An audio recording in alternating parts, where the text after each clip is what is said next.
Estic implicada en el projecte educatiu de la ciutat de diverses maneres. Treballo com a psicòloga en un centre privat i d'aquí ha sortit la part de formació per a pares i mares.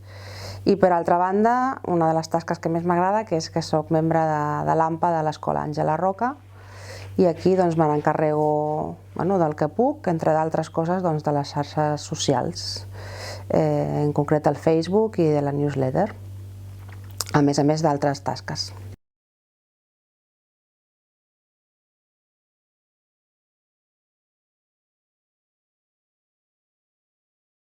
En quant als problemes que ens hem trobat entre famílies i escola, AMPAs en aquest cas, a veure, al meu centre en concret, a l'Àngela Roca, jo no m'ha arribat un gran problema. Veig que a nivell general costa de canviar la metodologia tradicional, ens costa potser assumir nous projectes o noves maneres didàctiques de treballar i penso que aquí és on hem d'invertir. El sistema, des de la meva opinió, el sistema tradicional educatiu està obsolet i penso que ens hauríem d'adaptar més a l'alumne. Hi ha alumnes molt diversos, de cultures molt diverses, fins i tot, de grups socials diversos i el sistema tradicional per mi es queda curt. Allò de pretendre que un nen estigui assegut 6 hores o 5 hores només absorbint continguts, per mi no té molt sentit. I per tant, totes les metodologies que siguin més experimentals, més participatives, al començament a les famílies els hi costa, perquè pensen que potser esdevindrà en un fracàs escolar i que no aprendran el que necessiten aprendre. Però, com tots els canvis, necessiten un procés. Per tant, a veure, problemes, diguéssim, que són més aviat un procés que necessita temps. I sí que m'arriba, per exemple, en el tema de la inclusió. Jo soc vocal també de l'AMPA de l'inclusió i potser això de la inclusió de persones o nens amb necessitats educatives especials costa una mica més. Potser també per manca de recursos, moltes vegades per desconeixement, i no entenem allò que és una mica diferent i per tant aquí sí que pot ser que hem de treballar més i aprofundir una mica més.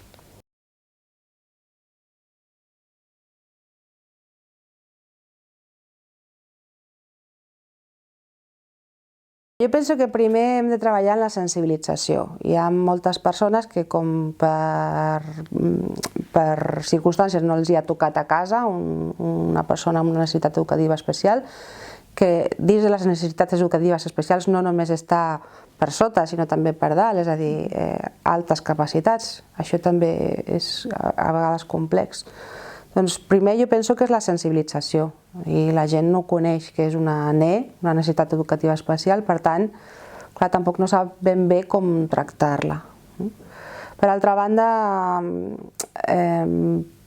a part de la sensibilització, doncs clar, s'ha de treballar també a la classe, com és possible incloure un nen que té una diversitat en molts aspectes, potser en aprendre és una d'elles.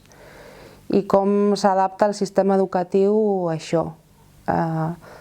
Torno una mica a allò d'abans, moltes vegades també és una qüestió de recursos. I, clar, acostumen a ser persones que necessiten alguns recursos diferents, no sé si més, però sí diferents. Si ja dèiem abans que el sistema tradicional per qualsevol alumne està obsolet, doncs per una persona que té una necessitat educativa especial potser encara és més complex. I després hi ha una part més familiar, jo penso que hi ha moltes famílies que tenen aquesta circumstància i no l'accepten. Per tant, l'amaguen i si l'amaguen és més difícil treballar amb elles. Per tant, és una barreja de diverses coses, acceptar i sensibilitzar i alhora després treballar des d'altres punts de vista didàctics.